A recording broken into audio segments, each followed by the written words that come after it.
सत श्री अकाल, आदाब। डॉक्टर इशू खान फिर से आपकी सेवा में हाजिर है, कुछ चंद नुस्खों के साथ में।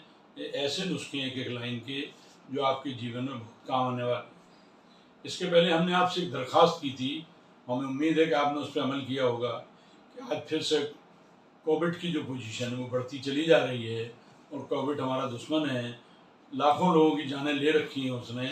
और ऐसे हालात में हमारी आपसे दरख्वास्त है कि वैक्सीनेशन जरूर करवाएं। अगर आपने नहीं करवाया तो करवाइए, परिवार का करवाइए, पड़ोसियों का करवाइए और लोगों का करवाइए हैं। इसमें आपकी मदद की ज़रूरत है और आपके कोऑपरेशन की ज़रूरत है।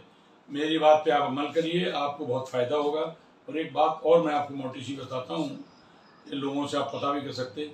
सही बात यह है कि कोविड से ना तो कोई डेथ हो रही है और ना कोविड ऐसी बीमारी जिससे कोई मरता है, लेकिन कोविड से हमारी रेजिस्टेंस पावर इतनी घट जाती है कि उसकी वजह से और उसके साइड इफ़ेक्ट्स होते हैं, जिसमें सबसे पहले निमोनिया है।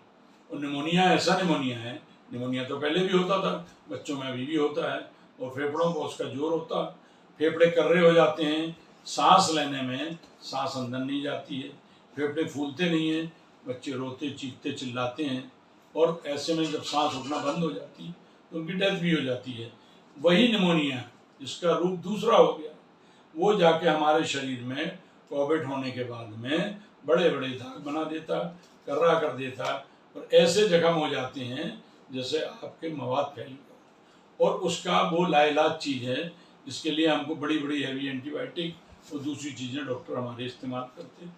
उसमें जान जाने का और ना जाने का दोनों चीज़ों से जुड़ी हुई। हमारी आपसे ये राय है कि आप वैक्सीनेशन कराएंगे तो वैक्सीनेशन आपके शरीर में इम्यूनिटी बढ़ाता है, और इम्यूनिटी बढ़ने से क्या होता है कि जब बाहर की कोई चीज़ आपके ऊपर अटैक करती है, वायरस अटैक करे, बैक्टीरिया अटैक करे, तो वो उसको मारने की कोशिश करता, और आपके शरीर में इतनी ताकत होती है कि आप उसको मार सकते हो। तो ऐसे हालात में जब भी कोविड होगा, ये वैक्सीनेशन के बाद भी लोग कह रहे हैं ना कि कोविड हो जा रहा है उनको, टेस्ट करा तो पॉजिटिव हो रहा, लेकिन उससे आपको नुकसान नहीं होगा, उससे डेथ होने के चांस कम है।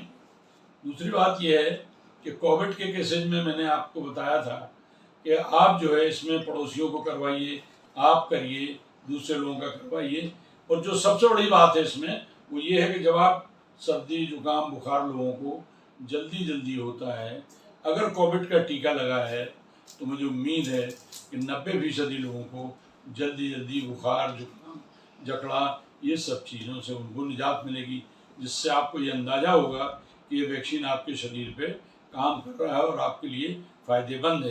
दूसरी बात ये है कि ऐसे हालात में जैसे हमारे साथी हमारे भाई जाते हैं लेबोरेटरी में टेस्ट कराते हैं, और लेबोरेटरी सही लेबोरेटरी नहीं होती है, तो हमारी जांच को वो कह देती है कि साहब आपका जो है कोविड पॉजिटिव आया है, और हम चक्कर लगाते रहते हैं और वो हमें पॉजिटिव है, और हम पॉजिटिव नहीं होती। इसकी वो एक मोटी चीज़ जो हम आपके दिमाग में डालना चाहते हैं जिससे कोविड की आप पहचान कर सकते हो, वो 100% नहीं है, 100% नहीं है, लेकिन 50% है, 25% है। एक आप अंदाज़ा कर सकते हो कि आपको कोविड है कि नहीं है। उसके लिए कोई सुगंधित फूल आप लीजिए, उसकी खुशबू जो है अगर आप सूंघेंगे तो अगर आपको उसकी खुशबू आ रही है, इसका मतलब आपको आपको जो बुखार है जुकाम है वो आपको कोविड नहीं है। और अगर आपको सुगंध नहीं आ रही है, कुछ नहीं लग रहा, हम अच्छा फूल सूंघ रहे हैं, सुगंध नहीं आ रही, इसका मतलब ये है कि आपको कोविड के आसार हैं। दूसरी बात, मीठी चीज़ें आप खाएंगे, जैसे गुड़ खाएँ या मीठा खाएँ, और उसका अगर टेस्ट आपको खाने में नहीं आ रहा, कम आ रहा है, स्वाद कम बता रहा है, कम मीठा बता रहा है, इसका मतलब आपको कोविड के चांस हैं। और अगर आपको आप स्वाद बढ़िया मिल रहा है तो कोई ज़रूरत नहीं, कभी ना सोचिए आप कि आपको कोविड है। नंबर 3 कि आप जो है 30 सेकंड तक अगर सांस रोक सकते हैं, इसका मतलब आपको कोविड नहीं है। आप बिल्कुल आराम से, नो प्रॉब्लम, कोई दिक्कत नहीं है, आप आराम से अपने खा पी सकती हैं। अब ऐसे हालात में क्या होता है, जैसे आजकल वायरस इन्फेक्शन है, वायरल में क्या होता है, मिक्स वायरल है, और वो भी खांसी जुकाम बहुत होता है। अब बहुत खांसी आ रही है, कफ सिरप आप ले रहे हैं, आपको फ़ायदा नहीं हो रहा, ऐसे हालत में 3-4 आप काली मिर्च आप उसमें चबा सकते हैं, चबाइए नहीं, चूसिए, तो चूसने के बाद उसको थूक सकते हैं, ऊपर से गुनगुना पानी पिएंगे, भाप ले सकते हैं, वो आपके लिए बहुत फ़ायदेमंद है। नंबर 3, ये आपसे मैं बता रहा हूँ, कफ सिरप अगर आप नहीं पीते हैं, कफ सिरप से फ़ायदा नहीं होता, तो तुलसी लीजिए, अदरक लीजिए, आप उसके साथ में अश्वगंधा लीजिए और काली मिर्च लीजिए, ग्लो लीजिए, वो गुड़ का काढ़ा बनाइए, उसमें दालचीनी और थोड़ा काली मिर्च मिलाइए और उसको गर्म करिए। और गर्म करने के बाद आधा जब बच्चे ये इतना सामान जो है 10-10 ग्राम डाल के या 5-5 ग्राम मिला के आधे गिलास से ज़्यादा पानी लीजिए, वो 1 कप से कम जब बचे तो उसको थोड़ा थोड़ा करके आप पिएँ, तो उससे आपको बहुत काम होगा। इलायची, अदरक, गुड़ का भी काढ़ा पीते हैं। रात में लोग थोड़ा हल्दी भी खाते हैं, उससे भी उनको बहुत फ़ायदा होता है। आपके शरीर में अगर बहुत ज़्यादा बुखार महसूस होता है तो आप पैरासीटामोल वगैरह ले सकते हैं। ऐसे में आपको कोई भी एक्सरसाइज नहीं करना चाहिए, आराम ज़्यादा ज़रूरी है, घूम फिरना नहीं चाहिए ज़्यादा, कमज़ोरी आ जाती है जो धीरे धीरे आपको फ़ायदा करेगी। ये कोविड की बात है हमारी आपकी, मेरी आपसे फिर दरख्वास्त है कि आप टीका लगवाइए। देखिए हमारे इसमें बहुत मेहनत होती है, जैसे हमारे आज के कैमरामैन हैं उज़ैफ़ा साहब, मिनी उज़ैफ़ा, और दूसरे कैमरामैन हैं हमारे डॉल। ये बहुत छोटे छोटे बच्चे हैं लेकिन इनको शौक़ है ये करने का, और इनसे सबसे थोड़ा बड़े हैं जो हमेशा रहते हैं कैमरामैन शाहनवाज साहब। तो इन लोगों का सहयोग से हम ये आपकी सेवा में भेजते हैं और ये लोग फोटोग्राफी करते हैं और खुश होते हैं। ये बार बार हमको याद दिलाते हैं कि आज संडे आप जल्दी करिए, आपका टाइम ख़त्म हो रहा। उन लोग नाराज़ होते हैं, थोड़ा हमारी मसरूफियत रहती है तो उसमें हमारा टाइम कम मिल पाता है। तीसरी बात यह है कि हम बीच में ही आपको बताए दे रहे हैं कि हमारी आपकी बड़ी इच्छा है कि आप लोग 2 रुपये दान करें, 10 रुपये दान करें। दान करना ना भूलिए। दान आपके शरीर को, आपकी बीमारियों को, आपके बच्चों को, आपके परिवार की बड़ी हिफाजत करता है। 2 रुपये 10 रुपये लाखों रुपए बचाता है। अगर ये आप दान करते रहेंगे तो बड़ी बड़ी बीमारी, बड़े बड़े कष्टों से आप दूर रहेंगे। और छोटी छोटी चीज़ों की मैं आपको नुस्खे बताता हूँ। लोग कहा करते हैं कि हमको बार बार लेटरिन जाना पड़ता है, कुछ भी खाते हैं टट्टी चले जाते हैं, हमारी ठीक ही नहीं होती है कि हम जब देखो जब टट्टी भी जाते आते रहते हैं। उनके लिए मेरा एक सलाह है, एक नुस्खा है, 1 चम्मच सुबह शाम, 1 चम्मच सुबह शाम भोजन के बाद बेल का मुरब्बा खाएं तो बहुत उम्मीद है कि उनकी ये बीमारी खत्म होगी। और रेगुलर खाएं, ये नहीं कि 2-3 दिन खाया बोले डॉक्टर साहब आराम नहीं हो रहा तो डॉक्टर खानते से अपना इधर का नुस्खा कर दिए। आप करके देखिए, आप जानते हैं, हमारे बुजुर्ग जानते हैं इस चीज़ को, हम कोई नई चीज़ नहीं कर रहे।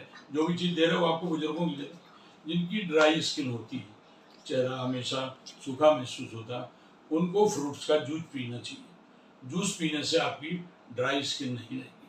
तीसरी और अगली बात कि जिन लोगों की ऑयली स्किन होती है उन्हें चिकनी चीज़ें नहीं खाना चाहिए।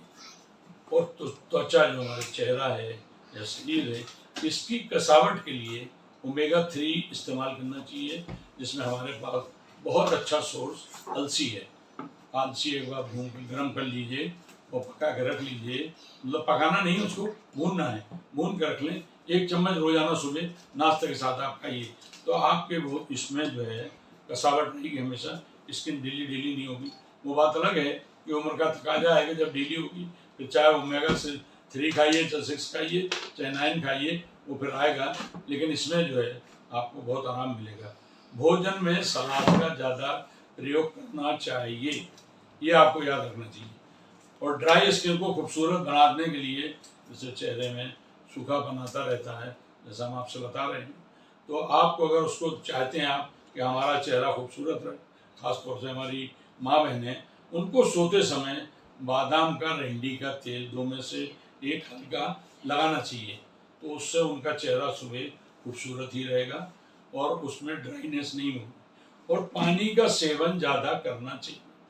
पानी का सेवन करने से त्वचा ढीली नहीं होती। जैसे आपको मैं एक बहुत बड़ी मिसाल बता देता हूँ, आप खुद टेस्ट कर सकते हो कि अपने हाथ को रखिए, देखिए मैं आपको दिखा रहा हूँ ये हाथ, और आप इसकी खाल खींचिए और स्किन अगर आपकी हाथ में चली आती है, इसका मतलब पानी की कमी होती है। और हम लोग जब डाइजेस्ट डिसेंट्री होती है तो सबसे पहले इसी तरह पेट नोच के देखते हैं, हाथ नोच के देखते हैं कि भाई इनकी स्किन जो है, अगर पानी होगा तो आपकी स्किन खिंचेगी नहीं, पानी उसको पकड़ा रहेगा, और अगर सूखापन होगा तो स्किन कागज़ की तरह ऊपर चली आएगी।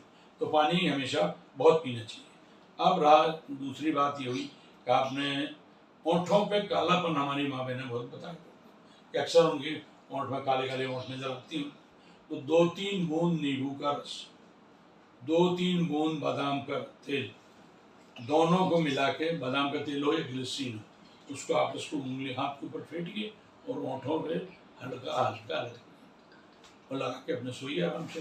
तो आपको उसमें ओंठों का ये आपकी कालकपन खत्म हो जाएगी। देसी घी, शुद्ध देसी घी अगर आप डेली इस्तेमाल करते हैं तो आपको उससे बहुत फ़ायदा होगा, ओंठों की ड्राइनेस ख़त्म हो जाएगी। तो उसमें जो है ओंठों, तो जैसा कि आपको मैंने बता रहे हैं कि ओंठों में कालापन जो आप बताते हो, उसमें नियमित रूप से शुद्ध देसी घी इस्तेमाल करिए, तो आपको जो है इसमें आपके कालापन खत्म हो जाएगा। 3-4 बूंद नींबू, 3-4 बूंद आपको शहद मिलाएं, आप उसे शहद नहीं हो तो आप उसकी जगह पे ग्लिसरीन भी ले सकते हैं, उसको ओंठों में लगाइए और उसको 2-4 घंटे लगा रहने दीजिए, आप उसको हटा दीजिए तो आपके जो है ओंठों में कालापन खत्म हो जाएगा।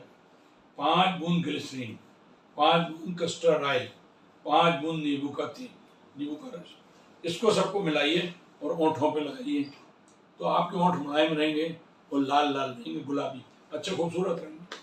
इसी तरह से अगर आप 5 बूंद सिरका और 5-6 बूंद शहद, दोनों चीज़ों को गद्दी पे लगा के मिश्रण करके अगर आप झाइयों में लगाते हैं और 2-3 घंटे बाद उसको धो लेते हैं पानी से, आपकी झाइयाँ हट जाएंगी, धीरे धीरे कलर हटना शुरू हो जाएगा और झाइयाँ आपके चेहरे से ख़त्म हो जाएंगी। ये भी एक कमजोरी है जिससे आपको हिफाजत करना पड़ेगा। एक और मैं आपको चीज़ बताता हूँ कि जिससे जुएँ और डंडे हटाई जा सकती है, तो इसके लिए आपको शैम्पू से अपना सर धोना है और 5 ग्राम सिरका आपको जो है अपने जड़ों में लगाना है, आधे घंटे तक लगाना। सिरका कोई भी हो तो आधे घंटे तक अगर आप उसको लगाए और फिर आप उसको धोएंगे तो आपके बाल तौलिया साफ कर लीजिए तो आपकी जू मर जाएंगे, डंडे फट जाएगी। एक और मैं आपको तरकीब बताता हूँ कि करीब 10-15 बूंद प्याज का अर्क हो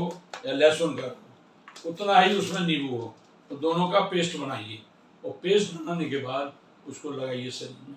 अब उसमें जितना ज़्यादा है तो 1 चम्मच हम ले लेंगे नींबू का रस, 1 चम्मच हम ले लेंगे लहसुन या प्याज का रस और उसको पेस्ट बना के अपने बालों के नीचे अंदर तक जड़ों में प्रवेश करेंगे और 3-4 घंटे बाद हम लोग उसको हटा देंगे, धो लेंगे पानी से, तो इसमें जो डैंड्रफ होती है या सर में जुएँ आ जाते हैं वो चले जाते हैं। अब एक जो चीज़ मैं बता रहा हूँ ये भी मैंने कहीं से ले आई हुई है और मैं चाहता हूँ कि आपसे शेयर करूँ। दाल बनाने का तरीका, माँ बहनों को हम दाल बनाने का तरीका बताना चाहते हैं। तरीके तो आपके पास 50 हैं, लेकिन जो हमारे पास यूरिक एसिड बढ़ता है इसमें हम दाल का बहुत इस्तेमाल ज़्यादा करते हैं तो हमारे लिए नुकसानदेह है। तो इसके लिए कि उसका असर हम कैसे कम करें तो वो हम आपको बताना चाहते हैं। हम बता रहे हैं, मैं मालूम है कि आपको पता है और नहीं है तो आप हमारी इस पर अमल करिए। आप पानी खौलाइए, बर्तन में खौलाइए, कुकर में खौलाइए और उसके बाद जब खौल जाए तो आप अपनी दाल उसमें डालिए और दाल डालने के बाद में आप उसको खौलने दीजिए और चलाइए। जब 10-15 मिनट बाद खौलना शुरू हो जाए तो आप उसको चलाइए। तो चलाने के बाद में ऊपर जो फेना निकलता है उस फेने को आप फेंक दीजिए, वो जहर है, वही आपका यूरिक एसिड बढ़ाता है। अगर उसमें जैसे आपने दाल डाली, पानी डाला, खौलाया, उसमें हल्दी डाल दी और थोड़ा नमक डाल दिया और खौलाना शुरू कर दिया, अब उसमें जो झाग निकलेगा उसको निकाल के आप छन्नी से या अपने चम्मच से फेंक दीजिए। पूरा का पूरा 15 मिनट, 20 मिनट, आधे घंटे में जब तक झाग निकल रही है तब तक आप उसको फेंकते रहिए। अब आप उसमें अपने अनुसार काली लाल मिर्च, हरी मिर्च जो भी आप डालना चाहते हैं वो डालिए और आप कुकर बंद कर दीजिए। कुकर बंद करने के बाद में जब उसकी 2 सीटी हो जाए और आप जानते हो हमारी माँ बहनें ज़्यादा अच्छा जानती, हम तो सिर्फ किताबों के ज्ञान की बात कर रहे हैं। तो वो उसको चम्मच जब 2 सीटी हो जाए तो वो पूरा पक जाएगा तो सीटी का हवा निकाल दें और थोड़ी देर के लिए गैस बंद करके उसको ऐसे ही रख दें। हवा निकाल दीजिए, ढक्कन लगा रहने दीजिए। 15 मिनट के बाद में आप निकालिए, फिर उसमें अपना बघार खाइए, डालिए और बघार के बाद में उसको परोसिए। हमें उम्मीद है कि उससे आपको बहुत फ़ायदा होगा और आप उसका बहुत फ़ायदा उठाओगे। एक बार हमारी आपसे फिर प्रार्थना है कि आप कोविड का टीका अवश्य लगवाइए और देश से कोविड को भगाइए। ये हमारी आपसे प्रार्थना है। दान करना ना भूलिए और कोविड के लिए टीका लगवाना जरूरी है। बहुत बहुत धन्यवाद। अल्लाह।